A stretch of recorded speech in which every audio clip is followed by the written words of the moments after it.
among the crowded field of household names, blockbuster franchises, and cultural phenomenons, one icon was first to the punch, or the trigger, as the case may be. Bond. James Bond. This is James Bond. It became like a license to print money. The world's first blockbuster franchise and a cultural phenomenon that's been with us since the Kennedy administration. That's 70 plus years and $7 billion in box office. They were the franchise before the other franchises. Born of a different era, this character has navigated the passage of time It's the Rolls-Royce of franchises. with a suave sophistication and a nonchalant attitude to killing men Shocking. and exerting a debonair flair with the ladies. A submissive woman always getting laid by Bond. Yet somehow, even today, 007 enthralls and entertains audiences around the world. The effect of Bond on popular culture is enormous. But the action and stunts on screen, of which there are plenty, I just loved all the car chases, the explosions. It's always very exciting. Roger Moore broke a tooth. That was considered one of the greatest stunts in the history of cinema. but these stunts are nothing compared to the real action and the stunts behind the scenes. You've got two partners that are not getting on. That son of a bitch has got half my money. It's their careers and their lives on the line. And you've got a star that wants out. Your license to kill is revoked. With real-life crimes, Teddy simply stole it and used it. international intrigue, All these exotic places. romance, and seduction. I was banging all the girls. Well, indeed, Bond has always been very hands-on. No! He puts his hand on my butt. Never mind. Stop hitting women. Speak up, darling. I can't hear you. And of course, the real Bond villains. The last thing they needed was a rival James Bond film in the works. He's trying to make a film that will destroy the James Bond films. Discover the secrets Most of my writers, they want cocaine and whores. on Icons Unearthed. James Bond. G'day, mate. My name's Bond, James Bond.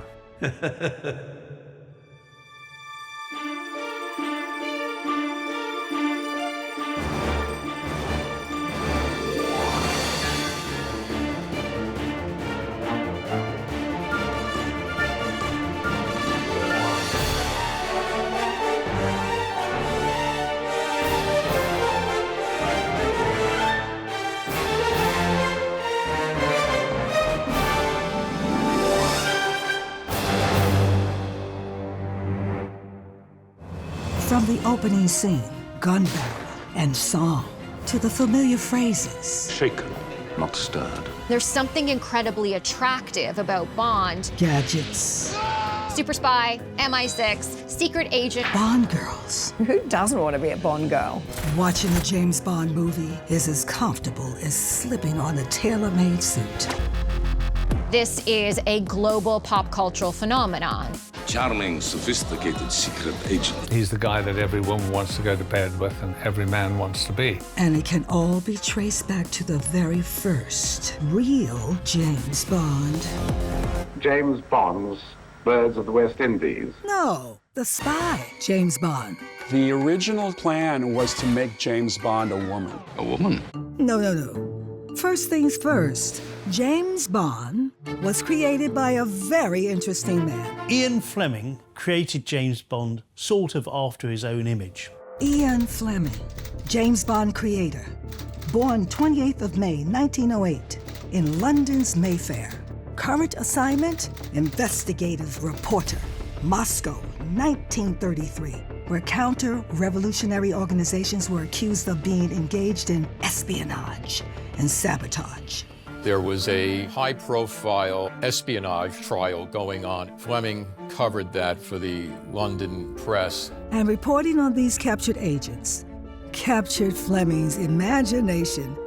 He wrote about Russia with a thriller writer's eye, getting beneath the surface of things. His reporting on this very important story was very well received. Possibly because Fleming took to his job with all the subterfuge of, well, a spy. He also saw journalism as akin to being like a spy and acclimatizing to foreign climes, finding the network and finding the information. These were the skills he honed there.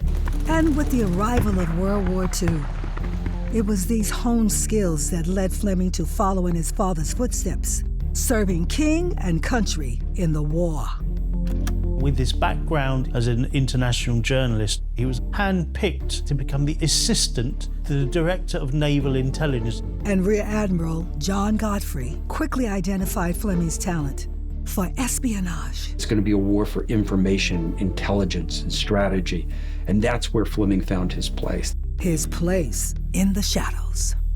The most important thing that he did was help found 30 Assault Unit, a special unit on a special mission, which was a group of commandos who would operate behind the scenes to try to secure the information that would be kept in German headquarters or offices. This was a world that James Bond would recognize right down to the names. GoldenEye exists. He was also in charge of Operation GoldenEye.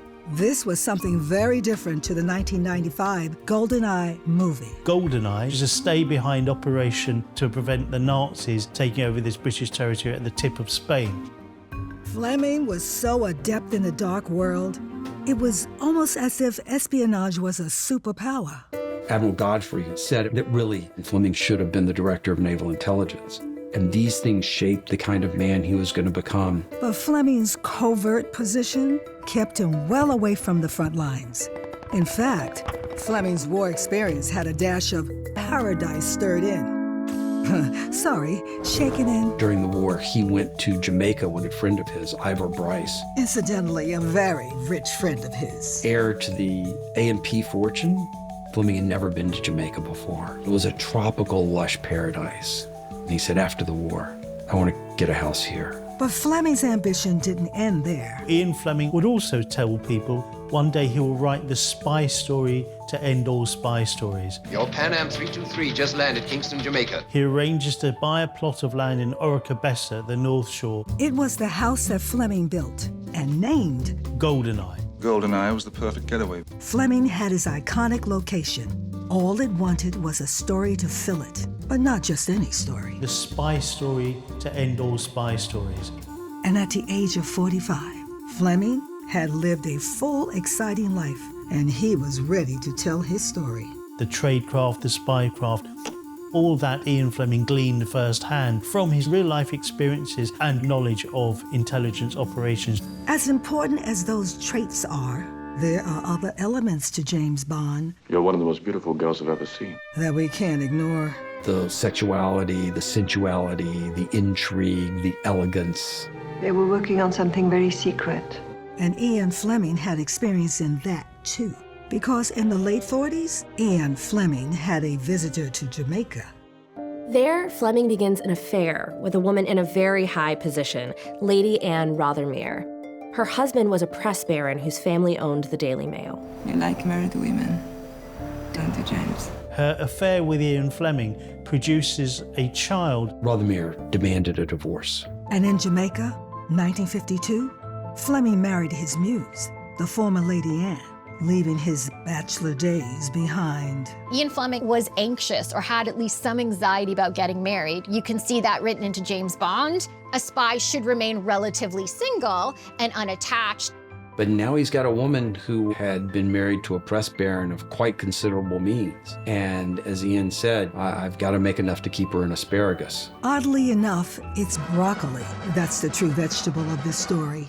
But we'll get to that. In the meantime, feeling the financial heat? He was very eager to commercialize his talent. And Fleming wasted no time in doing so. He claims on the eve of his marriage, he was nervous and he started writing to take his mind off the worry of getting married. So, what would Fleming write about? This stream of consciousness novel, born of ideas and experiences he had during the war. But the battles he recalled from all those years ago were from a different kind of conflict. Fleming went with Admiral Godfrey to the casino, and across the table, he saw what Admiral Godfrey said were Portuguese businessmen. Do you mind if I join you? But Fleming thought they looked a little close to the Nazis he had heard described, and he was going to see if he could gamble with them. he gambled against them and lost every hand. You lost because of your ego, and that same ego can't take it. The idea of conducting a war over a gambling table, not on a battlefield, but the green bays, that stuck with Fleming. After having lived a life full of everything James Bond would come to embody, oddly, what's your name? It was the name itself. James. That came from the most innocuous of Fleming's observations. He was looking for what he described as a really flat, quiet name. And he looked up to the bookshelf at his house in Goldeneye, and sitting there on the shelf was a book called Birds of the West Indies by James Bond. And he thought, well, that's a pretty quiet name. Inconspicuous and anonymous. And as he said, he simply stole it and used it. Of course, it's not just the name, but how it's said. Bond. James Bond. But even that now iconic delivery was inspired by something uninspiring. The introduction in your surname first is quite a school thing. You'd normally be known as your surname, Bond or Fleming, Ian Fleming. With a name for his hero and a name for his book, Fleming set about hatching the rest of his novel. He doesn't outline it, he writes it straight through. Right from the outset, Fleming knew what he wanted. The spy story to end all spy stories. Actually, he wanted something even more than that. From the moment he wrote the first novel, he wanted to see them turned into television and hopefully even films. For that, Fleming would need Casino Royale, published in 1953, to be a hit. Casino Royale was very well reviewed. Among the British public, it seemed to have all the right ingredients. The zeitgeist that was captured in Casino Royale, these luxury items, combined with the hard brutality of espionage. From the first page, Bond was heroic, stylish, and dangerous. James Bond as a license to kill. But I think what people liked more was the sexuality, the intrigue, the elegance, this world that Fleming sort of knew pretty well that other people were kind of hungry to read about. And Ian Fleming was hungry to write about it. And Fleming took that to heart when he started his second novel. But Fleming's appetite, This is the part I like best, was a big one. And ultimately, it was the big screen and the elusive American market where Fleming wanted Bond. However, the book made so little impact in the United States that it was retitled to an anonymous-sounding pulp paperback called You Asked For It. It seemed in America, at least, that nobody had asked for it. But Fleming had one American fan who was avidly reading everything he could churn out. During the 50s, Ian Fleming writes a Bond book a year. The books are slowly taking off. Also taking off across the Atlantic were the careers of two ambitious Hollywood producers, the Oscar-winning Irving Allen and the delightfully named Albert Cubby Broccoli. Cubby Broccoli, he came from an interesting family of immigrants who developed broccoli and brought it to the United States. But this Broccoli was very much in the film business. Cubby was someone who liked adventure films in exotic locations. And it would come as no surprise he also liked Bond. James Bond. Cubby Broccoli was always interested in Fleming novels. He'd read them and enjoyed them and could see the potential they could be made into great films. The only problem was his business partner didn't agree. Irving Allen is not much of a Bond fan, and that caused a big problem. Albert Cubby Broccoli and Irving Allen were two Hollywood producers in the most classic sense. They wanted to make good, entertaining films that had an international appeal. But what originally set them off on the path that would soon cross Fleming's? They decided to go to the UK and set up their film productions there. And they do so for reasons that are, undoubtedly, the least sexy part of the James Bond story. Tax law. In the UK, they said the more successful your film, the more money you get back as a tax rebate. That was all Cubby and Irving needed. So they strike a deal with Columbia Pictures to go and develop movies that could be made with primarily British cast and crew. Allen and Broccoli were in business. And they make a film called The Red Beret, another film called Hell Below Zero. Cubby told me we knew we weren't making high art. We just wanted to make good, fun, profitable movies. So naturally, Fleming's Bond was right up their alley. Broccoli set up a meeting at Les Ambassadeurs in London. But Cubby had the schedule changed. So he said, I foolishly sent Irving, who was not into the whole concept to begin with, to meet with Fleming to discuss making a deal for the screen rights. and it didn't go well. The meeting was like one between Bond and a Bond villain. Forgive my not shaking hands. It becomes a bit awkward with these, a misfortune. Polite, but nearly fatal. Irving Allen completely messed up that meeting because he sat down and told Fleming that he didn't even think his work was good enough for television. Well, the deal Fleming made in 1954 may well just prove that that is true. Fleming sells the rights to Casino Royale for a ridiculous sum, $6,000. He sells the rights to Gregory Ratoff, an actor and producer. Although not a lucrative start, Fleming had done it. Bond was heading straight to the big screen. Ratoff then produces a 1-hour adaptation of Casino Royale. Correction, the small screen. Shot live in CBS in California. CBS had a weekly live anthology series called Climax. They adapted it for the Climax show. Little about Ratoff's Bond was very recognizable. He wasn't even English. Hello, this is Bond. The main character is an American. Pain and killing's part of my job. The first James Bond on screen was actually Barry Nelson. And the first and only.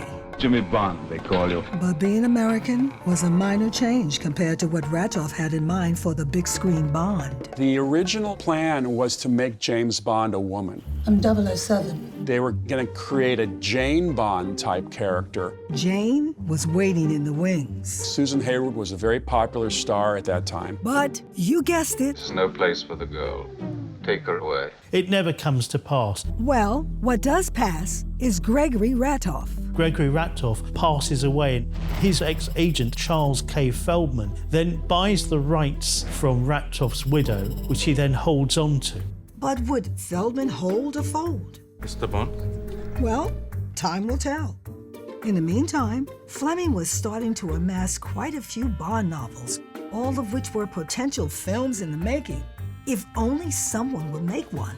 Fleming needed help, and so he turned to his friend, one specific, very rich friend. Fleming's friend Ivor Bryce, heir to the A&P fortune, decided that he was going to try to get a little bit into the movie business. Ivor said, Ian, we should do something with your James Bond novels. And Ivor knew just the director to help them do it. This is Kevin McClory. McClory liked to drink. Vodka? Of course. He liked to womanize. Hello. And he had money. He had been on a round of the world in 80 days in 1956. Take a journey around the world in 80 days? I said this is absurd. So he had a little bit of experience working on an international production. And so Fleming, Ivor Bryce, and Kevin McClory jumped into the warm, welcoming tax haven waters of the Bahamas, collaborating on a brand new James Bond adventure for the big screen. They all worked together on this idea involving the theft of 2 atomic warheads to which the whole world is held for ransom. It was the height of the Cold War, and the specter of total nuclear destruction loomed large. First, you duck, and then you cover. And Spectre itself was born. Spectre? A non-state-aligned terrorist organization. Special Executive for Counterintelligence, Terrorism, Revenge, Extortion. Even with the villainous might of Spectre behind them, They couldn't make it happen. the project was shelved. In 1960, Ian Fleming spends that summer writing up the abortive film ideas that he'd conjured with Kevin McClory into the novel that he calls Thunderball.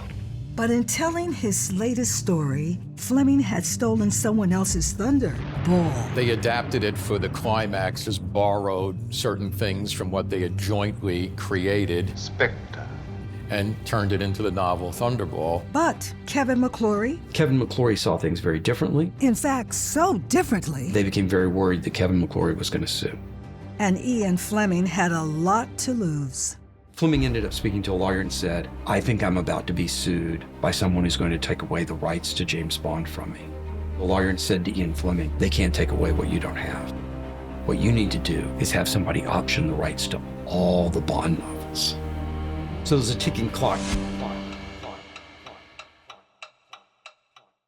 With the overwhelming burden of a litigious calamity bearing down, Fleming's lawyer was able to offer more than just sage advice because he had a client who was in the movie business. This is Harry Saltzman. Harry Saltzman was a wild genius.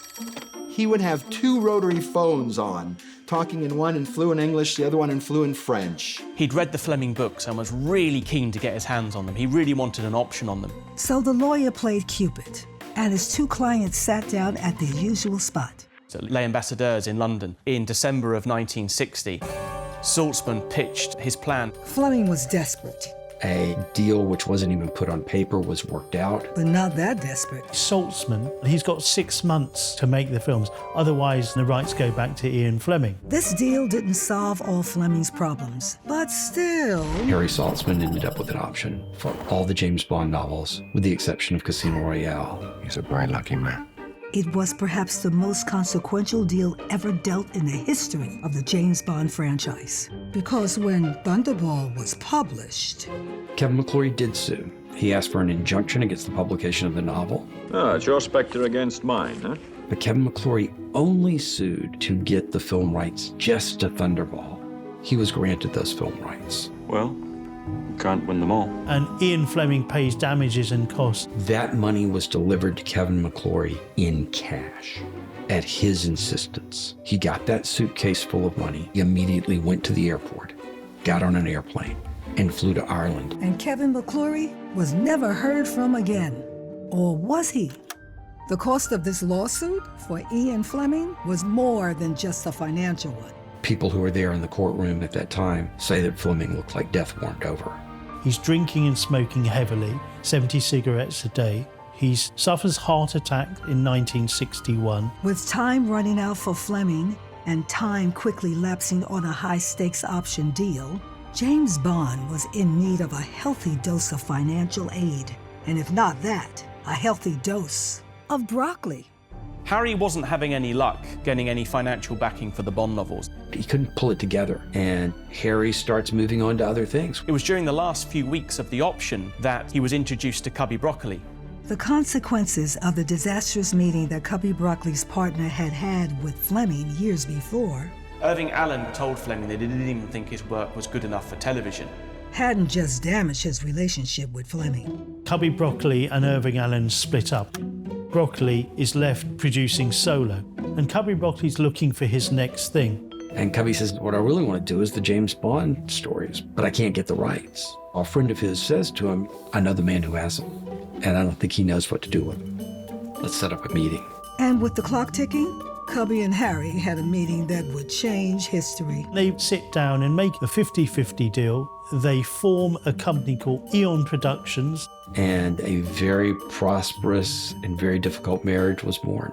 But the partnership with Cubby didn't stop the clock ticking. Eon Productions' first order of business was getting a studio to sign on to making a James Bond movie. And the well-connected Broccoli knew exactly where to go. Cubby Broccoli's connections first make them go to Columbia Pictures and his friend there who heads up film production in the UK. And just like that, he turns them down. Never mind. Cubby had a plan B. Columbia and United Artists were in the same building, and so all they needed to do was to walk up a few floors and talk to UA. And once they walked into United Artists, they did not leave that room without a deal. And not just for one movie. They make a deal for 6 Bond films. And what a deal it was. Once the cost of the film had been recouped, the producers would get 50% and the studio would get 50%. That was a very lucrative deal for producers. Even Fleming would get a healthy cut.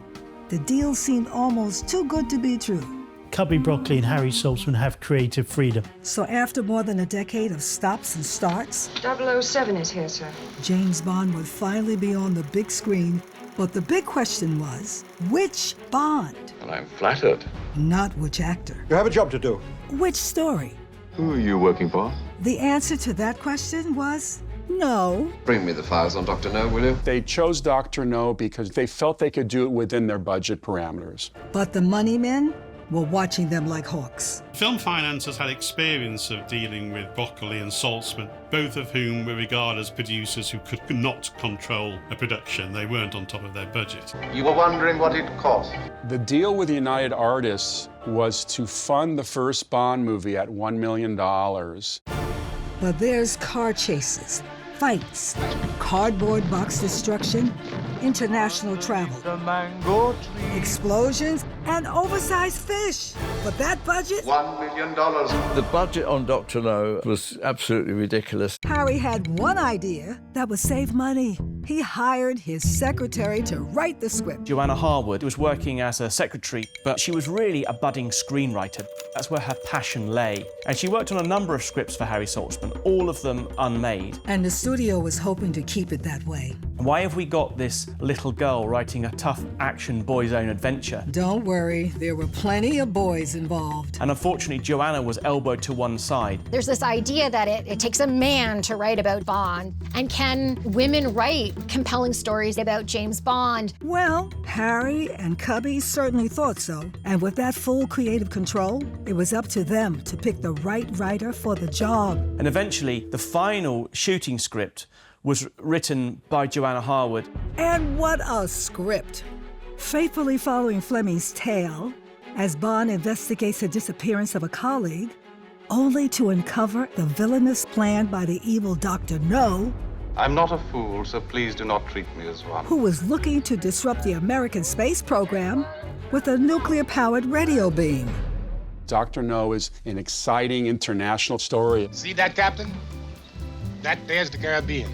It takes place on Jamaica. And not only would it be set there, it would be largely shot there. And not just because it would be nice for Ian Fleming. Jamaica is a major character in the piece. An expendable little island, Mr. Bond. For the remaining shoot, Cubby and Harry would bring Bond back to Pinewood Studios, where set designer Ken Adam would have a very tricky task. Ken Adam liked big sets. Which would make for a big problem with that small budget. $1 million. But we'll get to that.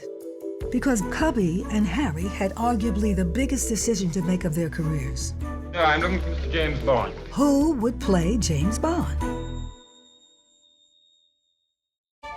The search for the best man to play James Bond had begun. Cubby Broccoli had asked his best man, the actor Cary Grant. But it was a Dr. No from him. The search for Bond is a tough search. Mr. Bond is indeed a very rare breed. Every British actor of a certain age claimed that they were considered for James Bond. I am Marcus Antonius. Richard Johnson. My name's Marquis, Dr. Marquis. Patrick McGowan. My name is Drake. John Drake. Even Roger Moore's name came up very early on. Thank heavens for English theatre bars. He was actually Fleming's choice. Fleming asked us if we could get, and I said, well, he's tied up in the series. But Broccoli noted that he was perhaps too pretty. Yes, I know. So it didn't work out to getting him. Broccoli had a different vision. Someone with a bit of that rugged masculinity. They wanted some guy with a little bit of edge to him. I think he got the point. And while tremendous pains went into finding the right Bond, his first leading lady, Honey Rider, was cast off nothing more than a single image. Cubby saw a picture of this woman in a wet t-shirt. He's like, this is her. And said, we've got to have this woman. And that was Ursula Andress. Which tells us an awful lot about how Cubby's Bond girls were chosen. A Bond girl, typically there's a woman that he falls in love with or falls in lust with. They didn't have a lot of money. You weren't going to get Marilyn Monroe, you weren't going to get Brigitte Bardot. Most of them were too big of a name. Cubby wasn't the only one who liked to cast on pure instinct. His wife had a keen eye, too. His wife, Dana Broccoli, reminded him of Sean Connery in a picture called Darby O'Gill and the Little People. Oh, she is my dear, my darling one, her eyes so sparkling full of fun. Which was a Disney movie. I said I'd visit your dreams. And Cubby, I said to her, what are you, crazy? He played like this country bumpkin, this oaf. Do you think I'm a good lad? They put him in a movie called Another Time, Another Place, which was supposed to be his great breakthrough movie. What's the matter? nothing. It bombed, and they stopped his contract. But bombs?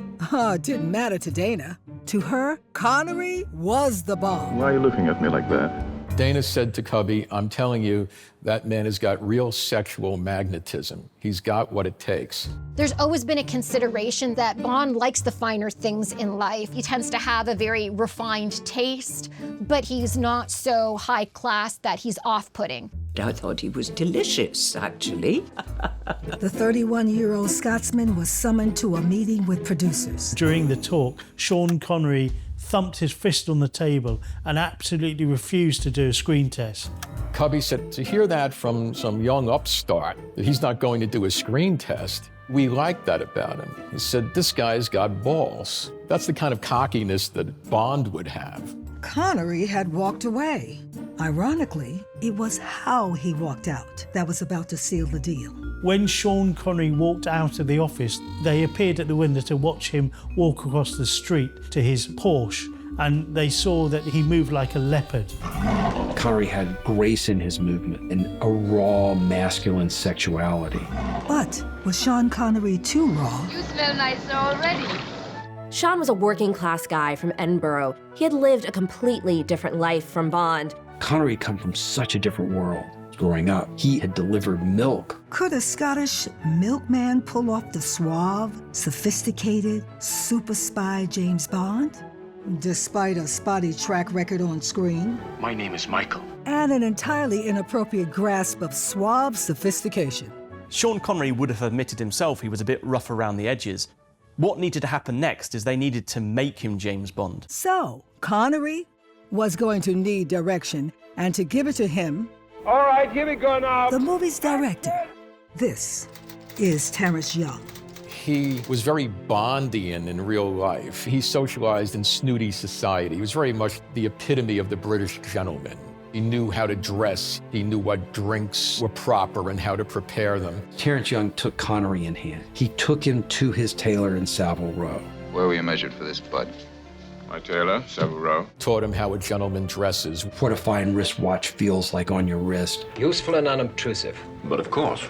He had Connery sleep in his tailor-made suit so that he could wake up the next morning and see how good it still looked on him. Lurking like a leopard among London's well-to-do is all well and good, but Sean Connery would merely be playing the part, at least for a while yet. Sean Connery was paid £6,000 for Dr. No, which is not a big salary. And as for the movie's villain, who would play Dr. No? Clumsy effort, Mr. Bond. You disappoint me. They went with Jewish-American actor Joseph Weissman. He was not a big name. He had been one of the villains in Detective Story. Hey, what are you trying to do, hang me? I want to call a lawyer. There was no doubt that Weissman could play bad guys. The successful criminal brain is always superior. But this bad guy? I was the unwanted child of a German missionary and a Chinese girl of good family. He brought a great presence to the role. But Dr. No is half German, half Chinese. And Weissman wasn't Chinese or German, something that producers felt they could make up for with makeup. You have a white actor who's presented in yellowface playing a Chinese character. Today, you wouldn't cast a Jewish American actor in a part like that. You persist in trying to provoke me, Mr. Bond. Joseph Weissman would never get that role. That was a different time. While they may have lacked diversity, the filmmakers had an abundance of ambition when they started filming in Jamaica in early 1962. When trouble comes, you'll find this is a very small and naked little island. But would there be trouble in paradise? Jamaica, January 1962. Welcome to Jamaica, Mr. Bond. It was full steam ahead, with Sean Connery attempting death-defying stunts. Sean Connery claims he was nearly injured during the making of that film. Dr. No did turn out to be a more troubled production than expected. And the weather was awful. They had rain, they had swamps, they had hurricanes. The sets were damaged. Must we come this way? Yes. They were filming in the foul-mouthed swamps of Jamaica. Damn mosquitoes. You can almost smell that fetid swampland. It's filled with mud and bog. It looks great on film, but made shooting a nightmare. Stay where you are, all of you. The Dragon tank. A local company built the tank on top of a tractor. It was forever breaking down. It was as if the location was eating up the props and the cast. And the mosquitoes weren't the only unwanted guests on the set. On that famous beach where Connery's ducking from machine gun fire, Ian Fleming brought one of his best friends to the set. Meanwhile, the director Terrence Young said, Who the hell is this on my movie set? Because they were interrupting filming. The set in Jamaica was spiraling into mayhem. To turn things around, they'll need the hand of God, or a goddess would be fine as well. Honey Rider emerges like Botticelli's Venus, What are you doing here? except in the novel she's naked. Just looking. And it's a great, iconic moment. And as for the actress who played the iconic moment, Stay where you are. You weren't going to get Marilyn Monroe, you weren't going to get Bridget Bardot. but Cubby and Harry did get the girl from the poster. A stunning, but inexperienced Swiss-German model. Ursula Andress, she really hasn't done films. She's been too anxious and too nervous. She says, oh, no, I'm not going to do it. And she wouldn't have, but for a certain Hollywood legend. Kirk Douglas, he says, Ursula, you have to make this movie. And she agrees, and she flies to Jamaica. Everybody was absolutely captivated by the beauty of this girl. The camera loves her. She is gorgeous beyond belief. But nobody had yet heard her speak. She was dismissed as speaking like a Dutch comic. You don't really believe all this, do you? A Dutch comic. No. The voice. The stress was always that it had to be clear for the Americans. If anything wasn't quite up to it, it had to be revoiced. And so somebody had to make the decision. Cubby's like, we can dub the voice. A fact not known to Ursula, even through filming. She didn't know she was going to be dubbed. What did I do wrong? Oh, we'll find out what the future holds for Ursula. But in the meantime, back at Pinewood in London, Ken Adam had been hard at work taking a shoestring budget and turning it into an entire shoe. Ken Adam liked big sets. Big sets. Big sets. From old world charm to the lair of Dr. No and the rooms therein. The dome-shaped room. Sit down. When he picks up the spider in the cage. Ken had told me, he said, I really didn't even think it would be possible. I will never know how those beautiful sets were made for the money. I think 45,000 or something. Oh, maybe a smidge more. They did actually go over budget and schedule. Well, considering. Broccoli and Saltzman were regarded as producers who could not control their budget. Dr. No was no exception. They had overages. Some people were no longer confident that Albert and Harry could control things. The situation was so bad, another bond had to be called in. Its name, Bond. Completion bond. If you're making a movie, you have to get a completion bond, insurance that you can make the movie for the amount of money you say you're going to make it for. $1 million. And if you instead go over budget and schedule, there's the possibility to maybe shut the production down. With the alarm sounding on Dr. No's budget blowout, Cubby and Harry lost control of their picture. Now they can both pay for their mistake. The completion bond company stepped in and took financial control of the film. This does not happen that often, but they were trying to get every single dollar on screen. They wanted that film to look great. We could be hundreds of feet beneath the sea here. They wanted it to sound great. They wanted it to sparkle and hop off the screen. Helping them to do that was an innovative editor named Peter Hunt. Peter brought a very exciting style. He cut fast. He didn't have transitional scenes. All that was wasted space to him. Just cut to the chase. Hurry, man, hurry. Get away quick. After literally cutting to the chase, Dr. No had taken shape. His secret agent code number is 007. We weren't sure how an audience would react to Dr. No.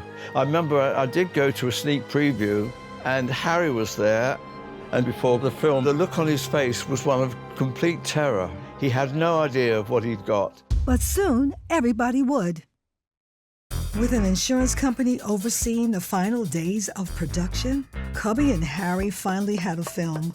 But was it any good? A cast and crew screening would answer that. And when they all came out with smiles on their faces, Harry, he knew he'd made the winner. That was confirmed when Dr. No premiered in London in October of 1962. Dr. No's release was a big, big event in England. It was soon obvious that Dr. No was a big yes for the British cinema-going public. It's a huge critical and a massive box office success. It was hugely satisfying to know that people loved it. Dr. No would establish many James Bond norms.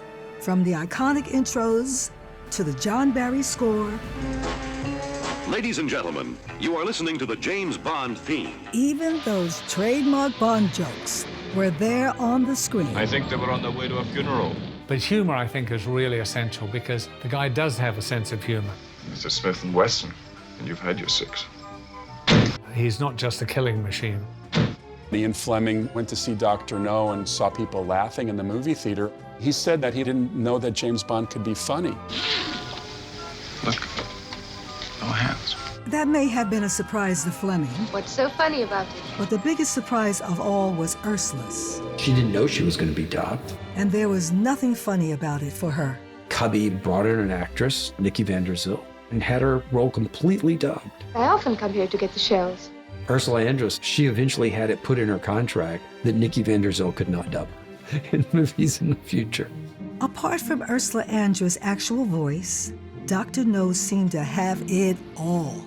You never take me to dinner looking like this, James. The iconic cues, We'll have dinner at once. putting these elements into place to make sure that we see that James Bond lives in this rarefied world. 1 medium dry vodka martini. And everyone could drink to that, which was another thing which we can thank Ian Fleming's old friend, Ivor Bryce, for. Ivor Bryce loved vodka martinis. And he liked them. Shaken, not stirred.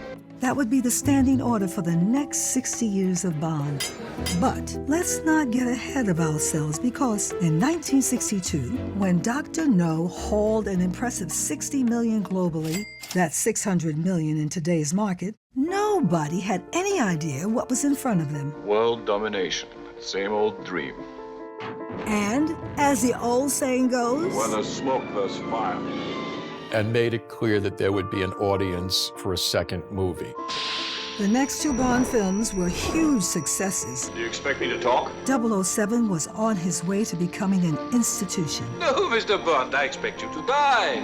By the time Goldfinger had been released, James Bond was an international phenomenon. Bond mania comes just like Beatlemania. James Bond was everywhere. You'll be using this Aston Martin. Including in the toy stores. The Corgi Aston Martin. Ejector seat, you're joking. James Bond toy cap guns, wallpaper, board games, action figures. But just as Bond began to deliver the success and riches Fleming had always craved for, in 1964, after only 3 of his Bond stories had made it to the screen, Fleming's own story came to an abrupt end. Shortly before Goldfinger is supposed to premiere, Ian Fleming dies. Age of 56, Ian Fleming has a heart attack, leaving a cultural phenomenon in his wake. Fleming's story is far from the end for James Bond, and the franchise would now continue in the safe hands of Sean Connery, Harry Saltzman, and Cubby Broccoli. Both Harry and Cubby weren't talking. Cracks in the partnership started to appear. Harry and Cubby would sit across the big partners desk that they had and look at each other and think, that son of a bitch has got half my money. And money will continue to drive changes in the James Bond franchise, including the biggest change of all. G'day, mate. My name's Bond, James Bond.